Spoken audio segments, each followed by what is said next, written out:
local group is coming together and using the literature of author Zane Grey to celebrate the area's history.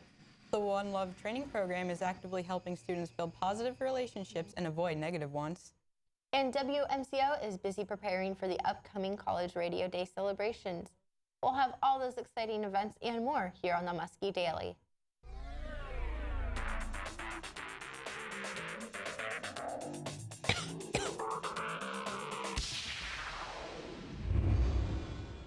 Hello, and thanks for tuning into the Muskie Daily. I'm Anna Kramick. And I'm Ashley Glazer. On the same page, Muskingum has started up and the community has given the chance to read 4 books by the local and historical author Zane Grey. This program started when people from the community joined together and discussed different ways to get the Muskingum County involved. On the same page, Muskingum board member Linda Hatfield provides more information on the goals of this program. They wanted to come up with a one community reads one book kind of idea, and they have 4 objectives of this program. They want to celebrate local history. They want to, of course, promote literacy in the community. They want to get community members interacting with others, and they want to bridge the intergenerational gap.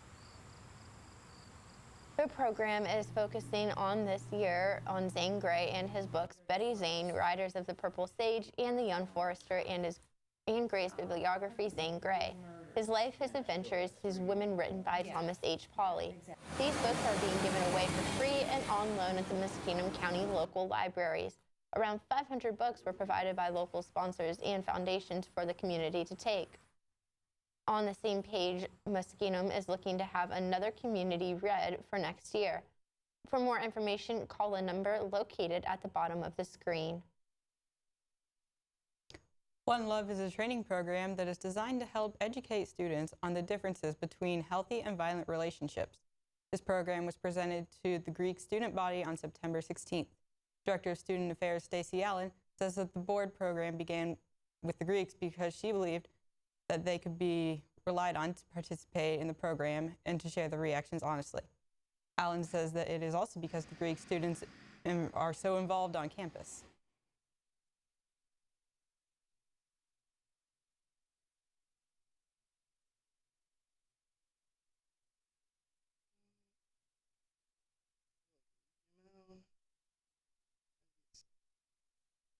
Muskingum University hired a new staff member for the theater department for the 2015-2016 school year.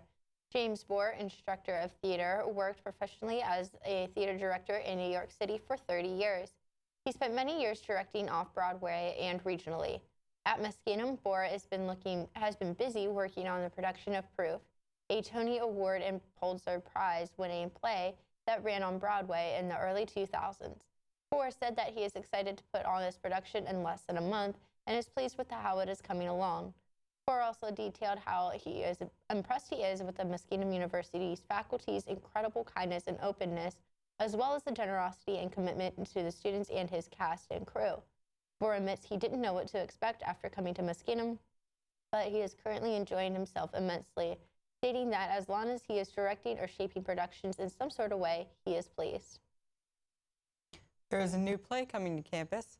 Proof is directed by Professor James Bohr and will feature Liz Files, Mallory Fisher, Adam Livingston, and John Webb. Bohr gives a brief description of some of the deeper meaning touched on in the play. The play is about what is it we inherit from our parents? What good and bad? Do we inherit some of their intelligence, some of their genius? And can we also inherit their mental illness? You know? And it's also about first love and how do you trust. It's also about the incredible relationship between siblings, between the 2 sisters, about one who was there taking care of her father and her older sister Claire, who lived in New York and paid for everything, paid for the house and paid all the bills in the house, but wasn't there, and the guilt that ensues. So it's a multi-leveled, very emotionally complex play, but absolutely beautifully written, and I think raises a lot of very interesting questions for everyone in the audience. Proof will be running at the Thompson Theater from October 21st through the 23rd at 8 in the evening and on October 25th at 2. Tickets are $5 and can be purchased at the theater box office. Students who show their Muskie ID will get in for free. College Radio Day is almost here. Orbit Media News correspondent Marty Kurtz has more details on how our campus radio station, WMCO, is celebrating and the difference in the air schedule on Friday. This Friday is the 5th annual College Radio Day all across America. Our campus radio station, WMCO, is taking part in the festivities. College Radio Day was created 5 years ago to raise awareness and promote advocacy for college radio. It is easy for universities to get into debt, therefore they need to find a way to make ends meet. One solution is to sell their college radio station. We here at WMCO appreciate the support Muskingum has given WMCO over the last 55 years. With college stations being sold recently, there is sometimes criticism of college radio's importance. Station manager of WMCO, Lisa Marshall, explains that College Radio Day is a day to focus on the positives of college radio. Sometimes as working in the media, it's a hard lesson that people don't usually reach out to say you're doing a great job. You hear when there's scrutiny, you hear when there's complaints, you hear when someone did something wrong. And so I think this is one way to encourage our DJs and DJs across the country for that fact to say you are doing something good with your community, keep it up. There's extra programming on Friday's schedule starting at 7 in the morning and going all throughout the day, ending at midnight. The day will also include coverage of John Glenn's football game with pregame starting at 6:30. College Radio Day is also a day to bring up that a lot of big-time artists got their start on college radio. WMCO Program Director Chris Morgan says that really proves to him that college radio is important. That's really what it really helps me reaffirm, is just being able to help those artists get their careers off and running.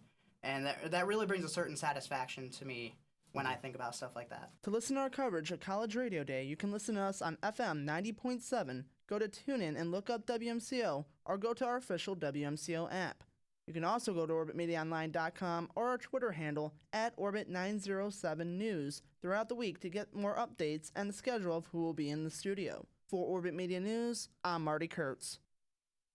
We're going to take a short break. When we return, we'll talk about the new 7-inch Amazon tablet, how a community came out to support a sick local farmer, and how one soldier's early return home was met with joy by his family. So stay tuned to the Muskie Daily. We have the music. We have the cameras. We have the talent. Orbit Media, where the magic happens. On the story. On the quad. On the scene. This is the Muskie Daily.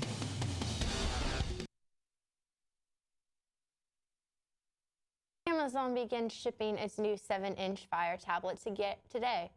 The device sells for just under $50. It's so inexpensive that Amazon also sells the tablet in 6-packs, which are buy 5, get 1 free.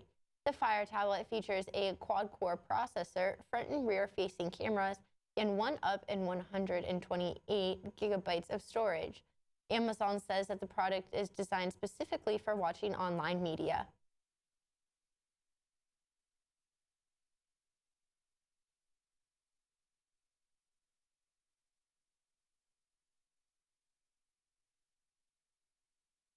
It is the middle of harvest season for many, but cancer has left one area farmer unable to work in his fields this fall. So friends and family decided they wanted to help. KWQC's Ashley Davis reports on what some are calling the most amazing harvest. You hear about it, but until it really happens for yourself, you don't really know the impact it has. Jason Bates says his cousin Carl never would have been able to harvest his fields on his own. That's why Jason's father decided to bring the community together and get it done for him. It got to be to the point that there were so many people showing up that they actually had to tell people we have enough, and you know, you want to stay around, that's fine, but you know, we've got plenty out in the field, there's no more room. 40 people working 10 combines, 12 grain carts, and 16 semis to help haul in his harvest. This whole thing was full, you know, and it goes way beyond the hill. towards Galva there and then out this way. And, you know, they just got the combines in a line. You know, each head, you know, they get done with a row and the next row they took place. It's a job that would have taken at least a week to do, but after 10 hours out here and many helping hands, all 450 acres of Carl's crops are now harvested. They just, all day long until they got it done. Jason says Carl couldn't be more grateful for the community's support. He's never going to complain about anything, you know, never wants to ask for help, but he would be the first one in line to do this for somebody else. A successful harvest in the books, and what Jason says is a reminder of why living in a small town is so great. It's tough enough to have Carl in the situation he is in and the time he has left, but knowing that everybody cares so much, you know, and is willing to do that, that says everything, and that's why you live in places like this. In Galva, Ashley Davis, KWQC TV6 News. It certainly has cooled down the last few days with this rain. Will the sunshine return anytime soon? Anna will tell us when we come back with all of your local weather updates. This is Will Mullins, and I want to encourage you to watch Chapel on Orbit TV Friday, Saturday, and Sunday at 5 p.m. and 10 p.m. Thanks. Find out what decisions are being made at Student Senate that could affect your campus organization by tuning into Orbit TV on Tuesdays at 11 in the evening, and again on Wednesday through Sunday at 10 in the morning and 6 and 11 in the evening.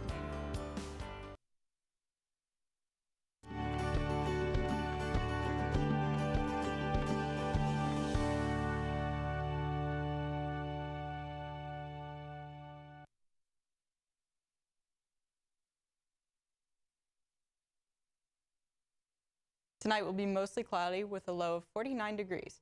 Tomorrow will be partly sunny with a high of 63 degrees.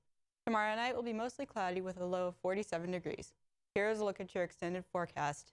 And after the break, I will have your Muskie Sports update.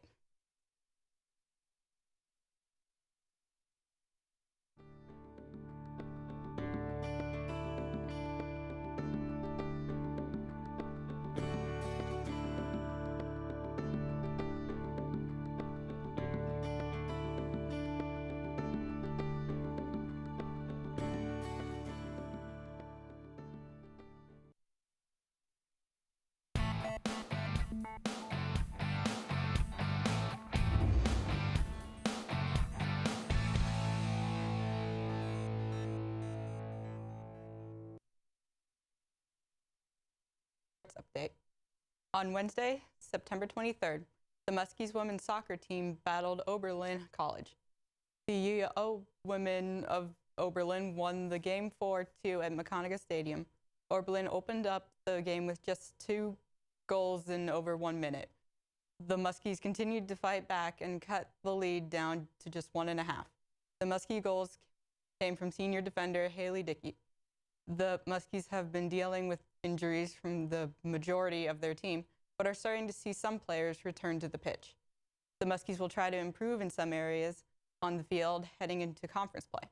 The Muskies will begin OAC play on Saturday when they travel to Berea for a match against Baldwin Wallace. That's all for your Muskie Sports, but don't go anywhere, because when we return, we'll have a look at how New Concord businesses are celebrating Muskingum students on Student Appreciation Day, how donating a pillowcase can help a child in need, and information on the upcoming New Concord Prop Walk. We have the music. We have the cameras. We have the talent. Orbit Media, where the magic happens. On the story. On the quad. On the scene. This is the Muskie Daily.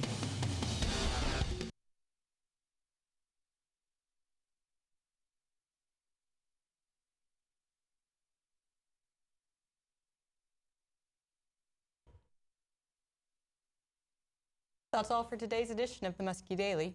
Be sure to tune in tomorrow for more local news. You can also tune in to WMCO 90.7 and pick up a copy of the Black and Magenta to keep up to date. Good night, New Concord.